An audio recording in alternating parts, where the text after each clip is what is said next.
30 বছর বয়সে ইসলাম গ্রহণ করেছিলেন, 36 বছর বয়সে ইন্তেকাল করেছেন। ইসলামের বয়স পেয়েছেন তিনি মাত্র 6 বছর। এই 6 বছরের ব্যবধানে তিনি যখন ইন্তেকাল করেছেন, এমন জীবন গঠন করেছেন।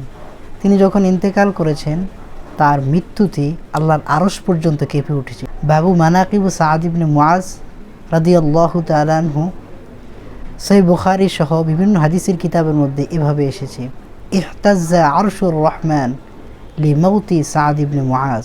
সুবহানাল্লাহ। শুধু তাই নয়, আসমানের সকল দুয়ার খুলে দেওয়া হয়েছিল।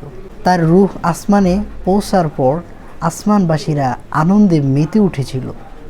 তার জানাজায় অংশগ্রহণ করেছিল 70,000 ফেরেশতা। জমিন অবতরণ করেছিল তারা। তিনি হচ্ছেন সাদ ইবনে মুআজ রাদিয়াল্লাহু তাআলা আনহু। আল্লাহর হাবিব সাল্লাল্লাহু আলাইহি ওয়াসাল্লাম বলেন, আসহাবি কান নুজুম, সাহাবায়ে কেরাম হচ্ছে তারকাতুল্লাহ। সুবহানাল্লাহ। কেমন সাহাবী ছিলেন, যার ইন্তেকালে আল্লাহর আরশ পর্যন্ত কেঁপেছে, আসমান থেকে 70,000 ফেরেশতা জমিনের মধ্যে অবতরণ করেছে। সুবহানাল্লাহ। আল্লাহ তাআলা আমাদেরকে সাহাবীর মতো জীবন গড়ার তৌফিক দান করুক। আমিন।